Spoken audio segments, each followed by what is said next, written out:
नमस्कार दोस्तों, एक बार फिर से आप लोग का बहुत बहुत स्वागत है हमारे ऑफिशियल यूट्यूब चैनल अविजन इंस्टीट्यूट पे। मैं हूँ आप लोगों के साथ उर्वशी सिंघी और आज का जो हमारा टॉपिक ऑफ डिस्कशन दोस्तों यहाँ पर रहने वाला है वो रहने वाला है top 10 current affairs based on 19 अगस्त 2022। आशा करते हैं आप लोग सब लोग घरों में बिल्कुल अच्छे होंगे, सुरक्षित होंगे।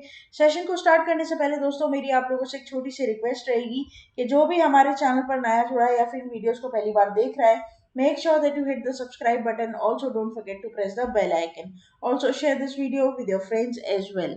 सिर्फ इतना ही नहीं दोस्तों, अगर आप लोग चाहते हैं कि सेशंस की पीडीएफ आप लोग को मिल जाए तो डिस्क्रिप्शन में जाकर लिंक की हेल्प से सेशन की पीडीएफ को भी आप लोग अवेल कर सकते हो। और साथ ही साथ आप लोग हमारा ऑफिशियल टेलीग्राम चैनल अविजन इंस्टीट्यूट के ग्रुप को भी जरूर ज्वाइन कीजिए। इससे होगा क्या दोस्तों, जब भी कोई नई वीडियो यहाँ पर अपडेट होगी तो उसकी लिंक और पीडीएफ सबसे पहले आपको टेलीग्राम चैनल पर ही अवेलेबल करवा दी जाएगी। साथ ही साथ दोस्तों आप लोग हमारा ऑफिशियल वेबसाइट भी विजिट कर सकते हो जो कि है avision.co.in, जहाँ पर आपको जितने भी अपकमिंग नए कोर्सेज है रिगार्डिंग टू अपकमिंग एग्जाम्स उनकी सारी डिटेल मिलेगी। साथ ही साथ आप अपने आप को एनरोल भी करवा सकते हो, रजिस्टर भी कर सकते हो respective of that course, right, according to your consultation, right. जो भी आपका जो टाइम है जिसके ऊपर आप सोच रहे हो कि आप पढ़ सकते हो या फिर आपका जो कन्वीनियंट टाइम है वो सारी चीजें आप वहां पर देख सकते हैं। ठीक है, हम यहाँ पर WBCS bank, SSC, railway, air force, LIC सभी के दोस्तों यहाँ पर कोर्सेज हम लॉन्च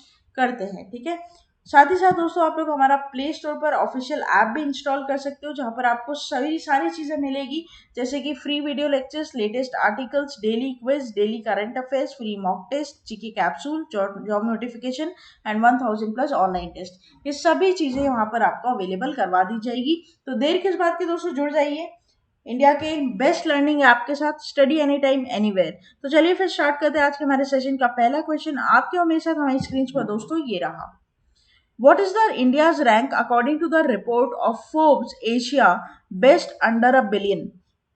तो दोस्तों यहाँ पर according to Forbes Asia best under a billion, मतलब बेसिकली जो 1 बिलियन के नीचे की कंपनीज है, ठीक है, लेकिन बेस्ट है एशिया में, और साथ में बात करूँ इंडिया की, तो यहाँ पर उसका रिपोर्ट यहाँ पर बनाया गया है फोर्ब्स के द्वारा। और आपको बताना है कि उसमें इंडिया का रैंक कौन सा है दोस्तों। ठीक है, तो ये चीजें यहाँ पर आप लोग को बतानी है। तो यहाँ पर जो करेक्ट ऑप्शन आप लोग के पास हो जाएगा तो वो हो जाएगा क्या, वो हो जाएगा आप लोगों का यहाँ पर 24th, राइट, 24th यहाँ पर हो जाएगा। ये बात आप लोग ध्यान रखेंगे, क्योंकि दोस्तों क्या होता है, रिपोर्ट्स और रैंक्स में से आजकल क्वेश्चन देखने को बहुत मिलता है, तो आप इसको छोड़ नहीं सकते हो। ठीक है, ये बात ध्यान रखिएगा। अच्छा, इसके बारे में पूरी बात करेंगे तो India ranks 4th with 24 firms in Forbes Asia best under a billion. पहले हम इसकी पूरी बात करते हैं दोस्तों। तो इस रिपोर्ट का नाम क्या है, देखिए, तो इस रिपोर्ट का नाम यहाँ पर हो जाता है आप लोग का Asia's 200 best under a billion, best under a billion. ठीक है, तो ये इसका रिपोर्ट का नाम हो जाता है। और ये पब्लिश किसके द्वारा की गई है, तो ये पब्लिश की गई है किसके द्वारा, फोर्ब्स के द्वारा। ठीक है, चलिए हम बात करते हैं। Last week Forbes Asia publish its 2022 edition for the बेस्ट 200 mid size companies in Asia Pacific region. These are publicly listed companies with annual revenue of below $1 billion. This year, 24 Indian firms made a list titled Best Under a Billion, down from 26 in 2021. Right? This place, India is the fourth position among the Asian countries, one position ahead from China, which has 22 companies on the list. तो यहाँ पर China की 22 companies है, और दोस्तों अगर मैं बात करूँ इंडिया की, तो इंडिया की यहाँ पर कितनी कंपनीज हो जाएगी, 24 कंपनीज। ठीक है, Taiwan has a greater number of companies listed with 30, followed by Japan, South Korea, right? तो ये भी आप लोग इधर क्या करेंगे, ध्यान रखेंगे, हमारे एग्जाम के लिए दोस्तों यहाँ पर इंपॉर्टेंट रहेगा। तो यहाँ पर अगर मैं बात करूँ, देखो टॉप 5 कंट्रीज की अगर मैं बात करूँ तो पहले नंबर पर आता है देखो ताइवान। अगर मैं आपके लिए इसको नैरो डाउन कर दूँ तो ताइवान पे टोटल 30 कंपनीज ऐसी। दूसरे नंबर पर मैं बात करूँ तो दोस्तों आ जाता है आप लोगों का जापान। जापान के पास यहाँ पर 29 कंपनीज ऐसी। फिर आ जाता है आपका साउथ कोरिया। ठीक है, साउथ कोरिया के पास 27 कंपनीज है। फोर्थ नंबर पर जैसे कि आपको पता है इंडिया, तो इंडिया यहाँ पर आ जाता है आपका 24th पोजीशन पर, मतलब 24th कंपनी के साथ। और पांचवें नंबर पर आता है आपका चाइना। चाइना के पास है आपके पास 22। ठीक है, तो ये सारी चीजें यहाँ पर आप लोग को ध्यान देनी पड़ेगी। रैंक और इंडेक्सेस पे दोस्तों क्वेश्चन पूछे जाते हैं। नेक्स्ट चलते हैं क्वेश्चन नंबर 2 के ऊपर। Among the following which is the most trusted institutions of the country according to survey by Ipsos India. दोस्तों इप्सोस इंडिया के द्वारा सर्वे किया गया है और यहाँ पर आप लोगों को बताना है कि कौन सा सबसे मोस्ट ट्रस्टेड इंस्टीट्यूशन है हमारे इंडिया का जिस पर पब्लिक सबसे ज्यादा ट्रस्ट करती है। आरबीआई, डिफेंस फोर्सेस, सीबीआई और सुप्रीम कोर्ट। तो दोस्तों यहाँ पर जो करेक्ट ऑप्शन हो जाएगा वो हो जाएगा डिफेंस फोर्सेस।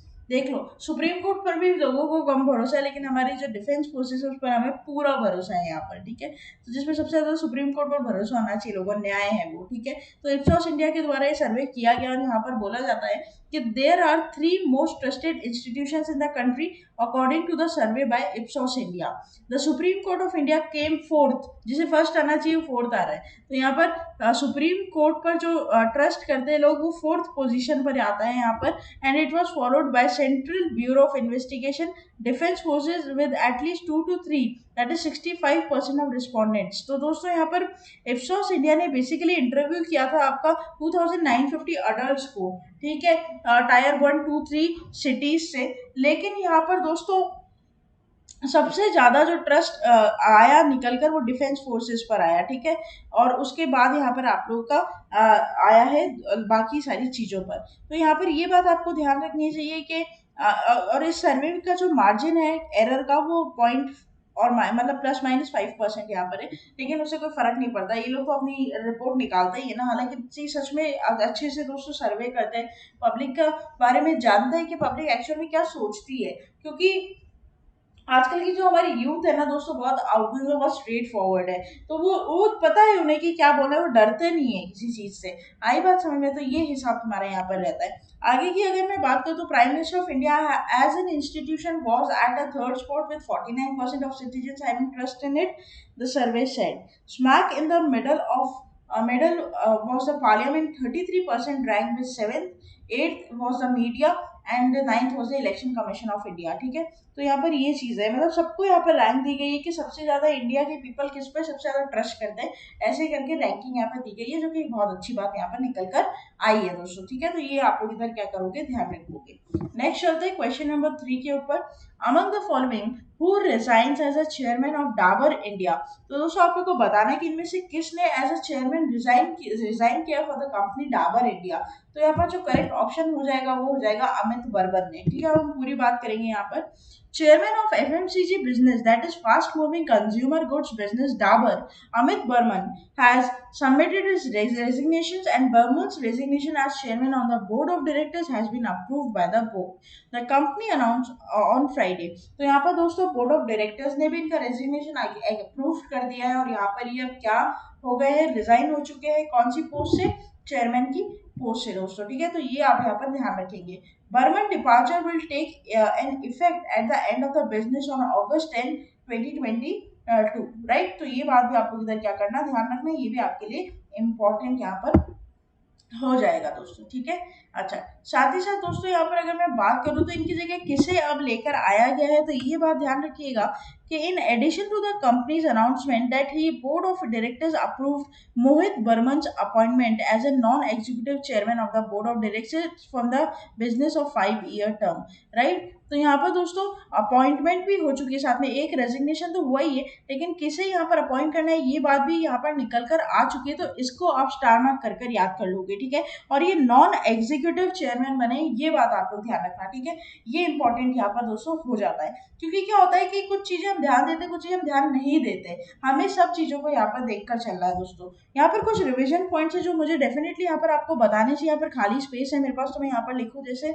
जैसे दोस्तों पी उदय कुमार। ठीक है, पी उदय कुमार किसके दोस्तों यहाँ पर चेयरमैन बने रिसेंटली। तो पी उदय कुमार की अगर मैं बात करूं तो पी उदय कुमार यहाँ पर अभी रिसेंटली नेशनल स्मॉल इंडस्ट्रीज के, ठीक है, नेशनल स्मॉल इंडस्ट्रीज कॉर्पोरेशन के क्या बने हैं दोस्तों, चेयरमैन बने हैं। ठीक है, उसके बाद मैंने आपको सतीश पाई के बारे में पढ़ाया था, ये रिवीजन यहाँ पर चल रहा है। इंटरनेशनल एल्यूमिनियम इंस्टीट्यूट के ये बने हैं सतीश पाई।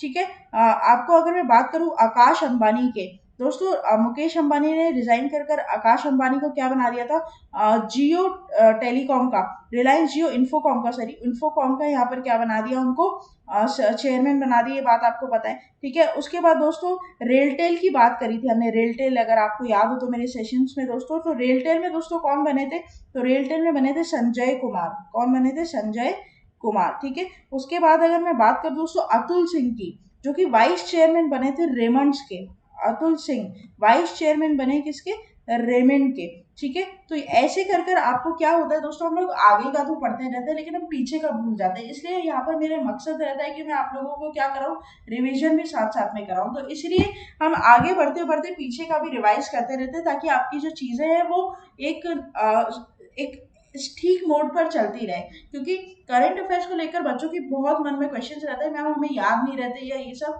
तो अब आपको दोस्तों कहीं इसकी टेंशन लेने की जरूरत नहीं है, अविजन इंस्टीट्यूट आपके साथ हमेशा रहेगा, और यहाँ पर आपको किस तरीके से करंट अफेयर्स को पढ़ना है ये स्ट्रेटेजी भी समझाना मेरी ही रिस्पॉन्सिबिलिटी है, तो हम उसे पूरी तरीके से आपको कन्वे करेंगे, ठीक है। तो ये बात आप लोग ध्यान रखिएगा। नेक्स्ट चलते हैं दोस्तों क्वेश्चन नंबर 4 की तरफ, और क्वेश्चन नंबर 4 हमें यहाँ पर क्या बोलता है ये देखेंगे। The central government has reappointed 4 independent directors on the RBI central board for term of 4 years, who among the following is not in the list. तो दोस्तों यहाँ पर सेंट्रल गवर्नमेंट ने आरबीआई के सेंट्रल बोर्ड में 4 साल के लिए, ठीक है, यहाँ पर 4 इंडिपेंडेंट डायरेक्टर्स को अपॉइंट किया है, ठीक है। तो ये एग्जाम के लिए बहुत इंपॉर्टेंट न्यूज यहाँ पर हो जाती है, रिलेटेड टू योर बैंकिंग और फाइनेंस, आप जो भी बोलो यहाँ पर बहुत इंपॉर्टेंट न्यूज ये हो जाती है। लेकिन आपको बताना है कि इन चारों में से कौन है जिनको अपॉइंट नहीं किया गया है, तो यहाँ पर जो करेक्ट ऑप्शन हो जाएगा वो हो जाएगा कृष्णन अय्यर। तो यहाँ पर दोस्तों हम बात करेंगे तो सतीश कनिष्ठ मराठे, स्वामीनाथन गुरुमूर्ति, रेवती अय्यर और Sachin Chaturvedi has been re-nominated by the national government to serve as a part of or part-time of non-official directors of the RBI Central Board or Central Board of Reserve Bank of India. The RBI said on its website that Gurumurthy and Marathe have been re-nominated for another term of 4 years until further instruction of RBI Central Board. Right? तो यहाँ पर दोस्तों री appoint हुए हैं, ठीक है, ध्यान रखिएगा, री अपॉइंट किया गया है गवर्नमेंट ऑफ इंडिया के द्वारा in the RBI central board, ठीक है। एक बार आपको इन चारों के नाम दोस्तों याद करने ही पड़ेंगे और कोई इसका उपाय नहीं है। After the RBI central board current terms expire on September 18, 2022, Iyer and Chaturvedi has been re-nominated for another 4 years. Anand Mahindra and chairman of Mahindra Group, Venu Shivasan और Pankaj Patel, the chairman of Zydus Life Sciences and Ravindra Dholakia for the former member of Monetary Policy Committee were nominated by the government in June to serve as a part of non-official directors on the RBI Central Board. तो दोस्तों यहाँ पर आगे से आगे तैयारी कर रखी है किसने, गवर्नमेंट ऑफ इंडिया ने, कि किसकी जगह कौन यहाँ पर अपॉइंट होगा और कौन नहीं होगा। तो यहाँ पर पहले ही इन्होंने कम से कम 5 साल तक की तैयारी कर ली है, जो कि एक अच्छी बात भी है। जैसे मान लीजिए कभी कुछ होता है, कोई भी डिमाइस हो जाती है या सडनली कुछ हो जाता है, कोई हेल्थ इश्यूज की वजह से छोड़ जाता है, तो आगे से आगे बंदे अपॉइंट रहते हैं, तो बीच में वो टर्म खाली नहीं रहता, जिसकी वजह से कोई दिक्कत ना आए। और दोस्तों आरबीआई तो ऐसी कि 21 मेंबर्स ऑलवेज वहां पर प्रेजेंट रहने ही चाहिए। जो 21 मेंबर्स का जो ग्रुप बनता है, जिससे आरबीआई का पूरा बेंच फॉर्म होता है, आपको पता है, मैंने बताया अपनी ऑनलाइन ऑफलाइन दोनों क्लासेस में। अगर आपको नहीं पता तो कमेंट बॉक्स में लिखकर बताइए मुझे, तो मैं वापस से उसके ऊपर एक वीडियो आप लोग को बना कर दूं, ठीक है। तो 21 मेंबर्स हमेशा ऑल टाइम प्रेजेंट वहां पर रहने ही चाहिए। नेक्स्ट चलते हैं दोस्तों क्वेश्चन नंबर 5 के ऊपर। India can be USD dash economy by financial year 29 if GDP grows at 9% for the 5 years, right. Correct option here will be 5 trillion. तो यहाँ पर दोस्तों अगर मैं बात करूं, इंडिया में become a USD 5 trillion economy by 28-29 only if the GDP grows at 9% annum consistently for the next 5 years. Former RBI Governor D. Subbarao said on Monday, right? तो यहाँ पर दोस्तों बोला क्या है कि अगर जीडीपी ग्रो करता है नेक्स्ट 5 years में इंडिया का 9% से, तो आने वाले फाइनेंशियल ईयर 28 और 29, ठीक है, फाइनेंशियल ईयर 28-29 में इंडिया की जो इकोनॉमी रहेगी वो 5 ट्रिलियन तक पहुंच जाएगी। आ रही है आपको बात समझ में? ये कहना है किसका, आप लोगों का यहाँ पर, ठीक है। अच्छा, this is very important because 75 years of Indian independence, right. तो ये सारी चीजें यहाँ पर बोली गई है, आपको ये ध्यान रखना है, और किसके द्वारा, आरबीआई गवर्नर डी सुब्बर राव के द्वारा, ठीक है। तो ये फॉर्मर आरबीआई गवर्नर थे डी सुब्बर राव, ठीक है, दिस इज वेरी इंपॉर्टेंट। तो यहाँ पर फंड आउटले पर यहाँ पर क्वेश्चन आप लोगों से जनरेट किया जा सकता है। He said there are 8 key challenges of India to overcome to achieve the 5 trillion economy. तो क्या क्या वो 8 है, जैसे increasing investment, improving productivity, education and health outcomes, creating jobs, raising agriculture productivity, maintaining macroeconomic stability, managing global mega trends and improving governance. ये सारी चीजें, ये जो अगर 8 की चैलेंजेस को हम लोग अचीव कर लेते हैं ना दोस्तों, तो हमारी जो इकोनॉमी है वो फाइनेंशियल ईयर 2029 तक 5 ट्रिलियन हो जाएगी, ऐसा इनका यहाँ पर कहना है, ठीक है। तो ये बात आप लोग इधर क्या करोगे, ध्यान रखोगे। कुछ कुछ चीजें दोस्तों हमें अपने कलेक्टिव माइंड में ही प्रोसेस करनी पड़ती है। हम इसके ऊपर नोट्स बना सकते हैं, लेकिन फिर वो नोट्स रिवीजन के लिए नहीं बनेंगे, वो तो फिर लेंथी नोट्स बन जाएंगे। आई बात समझ में। तो ऑन पॉइंट नोट्स के लिए कभी क्या होता है दोस्तों, रिवीजन के थ्रू ही अपने अपने ब्रेन को एक्टिव रखकर उसमें ही डालना पड़ता है डायरेक्टली। तो ठीक है, ये बात ध्यान रखिएगा आप। नेक्स्ट चलते हैं क्वेश्चन नंबर 6 के ऊपर। Which commercial bank of India launch its first branch dedicated to startups. Correct option over here will be State Bank of India. तो यहाँ पर दोस्तों स्टेट बैंक ऑफ इंडिया ने पहला अपना उसका ब्रांच लॉन्च किया है, जो कि पूरी तरीके से स्टार्टअप को डेडिकेटेड है। अब इसमें क्या होगा ये देखेंगे, हम पॉइंट वाइज पढ़ेंगे दोस्तों इसको। Will provide end to end services to startups and enhance startup potential. Its next branch will be open in Gurugram while third in Hyderabad, right. तो पहला यहाँ पर कहाँ हुआ है, पहला बेंगलुरु में हुआ है, दूसरा आपका गुरुग्राम में खुलेगा, और तीसरा आपका हैदराबाद में खुलने की बात है। ये ब्रांच पूरी तरीके से डेडिकेटेड होगा किसको, स्टार्टअप्स को, राइट। पूरी तरीके से उनको सपोर्ट करेगा और फैसिलिटेट करेगा, और एक्सटेंड होने में भी सपोर्ट करेगा। ये पूरी तरीके से यही ब्रांच है, और ये लॉन्च किया गया है एसबीआई के चेयरमैन दिनेश खारा जी की तरफ से। It would function as a hub where several stakeholders would assist in providing solutions and extend support to the hub branch in enabling startups to asset and end-to-end financial advisory services. पूरी तरीके से दोस्तों startups को support देंगे, financial advices देंगे, जो भी उनको हेल्प होगी वो सभी यहाँ पर करेंगे। ये चीज यहाँ पर बोली गई है, ठीक है। ताकि एसबीआई अपना पूरा एक अलग ब्रांच खोल चुका है दोस्तों स्टार्टअप के लिए, और ये क्वेश्चन आपके लिए बहुत इंपॉर्टेंट हो जाएगा। क्वेश्चन डायरेक्टली पूछ लेगा, कौन सा ऐसा बैंक है बताइए जिसने स्टार्टअप के लिए अपना खुद का क्या खोला है, ब्रांच खोला है अलग से।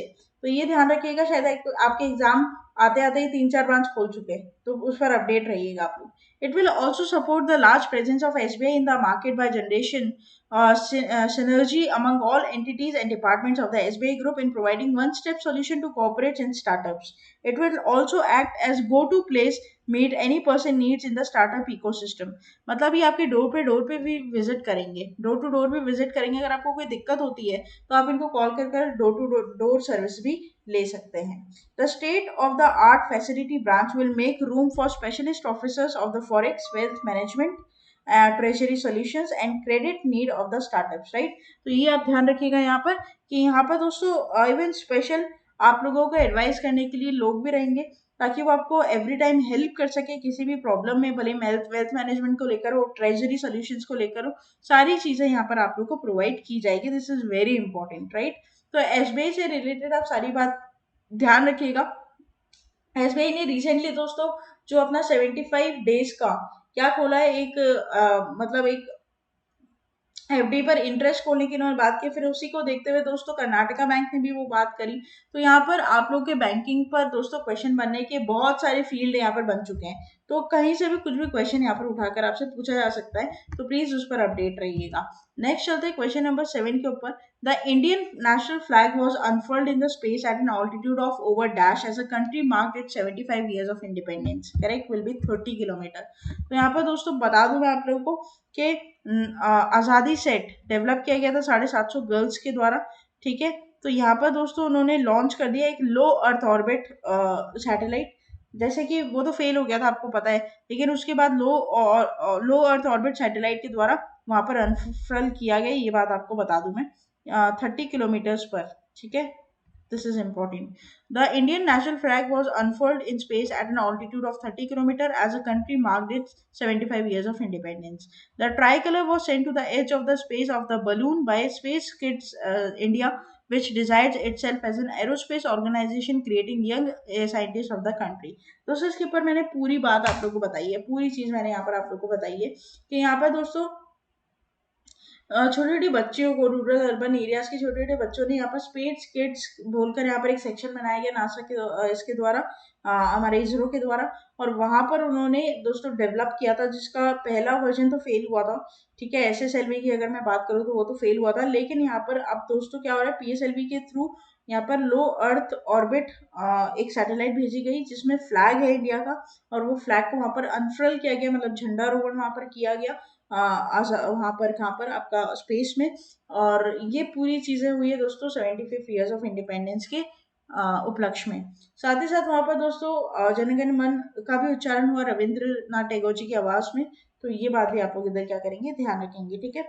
बेसिकली दोस्तों ये छोटे बच्चों के लिए इसलिए करवाया गया क्योंकि उससे उनको इनोवेशन मिले, मोटिवेशन मिले, ताकि वो आगे साइंटिस्ट का बनने के बारे में या फिर साइंस लेने के बारे में यहाँ पे सोच सके। क्योंकि आज भी देखा जाता है एजुकेशन सिस्टम में most of the people use to और opt with arts and commerce only, but जो नई जनरेशन है वो साइंस में काफी दिलचस्पी दिखा रही है यहाँ पर, ये बात, ठीक है। नेक्स्ट चलते हैं क्वेश्चन नंबर 8 के ऊपर। How many police personnel has been awarded the police medals on the occasion of Independence Day? Correct will be 1082, right? 1082, right? Union Ministry of Home Affairs awarded 1082 police personnel from CAPFs and state forces with various categories of service medals, including for gallant action of the eve of the Independence Day, right? तो ये जो सारी भी चीजें हैं दोस्तों, आपको इसमें क्या ध्यान रखने की बात है, देखो मैं तुमने एकदम शॉर्ट में बता दूं कि यहाँ पर वैसे तो इस क्वेश्चन बनेगा, बहुत कम चांसेस है इसमें से, लेकिन फिर भी आप नॉलेज बेस पे याद रखोगे तो नंबर ऑफ मेडल्स याद रख लेना, ठीक है। और साथ ही साथ दोस्तों यहाँ पर किस किस को ये लोगों ने अवार्ड किया है, तो जम्मू एंड कश्मीर को 80 displaying bravery left wing extremism and Naxal violence affected areas, 14 personnel को भी यहाँ पर इन्होंने इसको अवार्ड किया है, ठीक है, मतलब प्रेजेंट किया अवार्ड। तो ये आप ध्यान रखिएगा, बस इतनी सी बात, ज्यादा इसमें और ज्यादा आपको जानने की जरूरत नहीं है, ठीक है। इसकी जो पहली न्यूज आई थी वो जरूर इंपॉर्टेंट थी, द्रौपदी मुर्मू जी ने ये अप्रूव किया था, ठीक है। नेक्स्ट चलते हैं। What is the name of India's first saline water lantern? The correct option will be Roshni. Now this is important, पढ़ेंगे इसके बारे में। तो union minister of earth sciences Jitendra Singh has launch the India's first saline water lantern Roshni which uses sea water to power light emitting diode lamps, right. तो यहाँ पर दोस्तों देखिए सैलाइन वाटर से हम पूरी बात यहाँ पर करते हैं। Saline water lanterns use sea water as an electrolyte between specially designed electrodes to power LED lamps. The technology will help bring ease of living to the poor and needy, especially for the fishing community living along 7,005 kilometre long coastal line of the India. तो यहाँ पर दोस्तों आपको पता है जो गरीब लोग हैं वो कुछ अफोर्ड करने के लिए बहुत मुश्किल है, तो यहाँ पर सैलाइन वाटर मतलब समुद्र के पानी से किस तरह से लाइट जनरेट हो रही है, बहुत अच्छी चीज यहाँ पर रहेगी, ठीक है। जो अब मछुआरे आप देखोगे कि जो समुद्र में रात को फिशिंग के लिए जाते हैं या फिर जो कोस्ट लाइन सर्विसेज होते हैं या फिर कोस्ट गार्ड होते हैं, उनको ये चीज बड़ी हेल्प करेगी यहाँ पर, ठीक है। Saline water lantern will also boost the supplement prime minister Narendra Modi's Ujala scheme launch in 2015 for the distribution of LED bulbs across the country. The NIOT team is inventing the Roshni lamps, further advising them to transfer the technology to the industry to facilitate mass production. Even दोस्तों ये जो यहाँ पर saline water का जो ये production हुआ है, मतलब छोटा सा इन्वेंशन हुआ है, इसको NIOT ने बोला है कि आप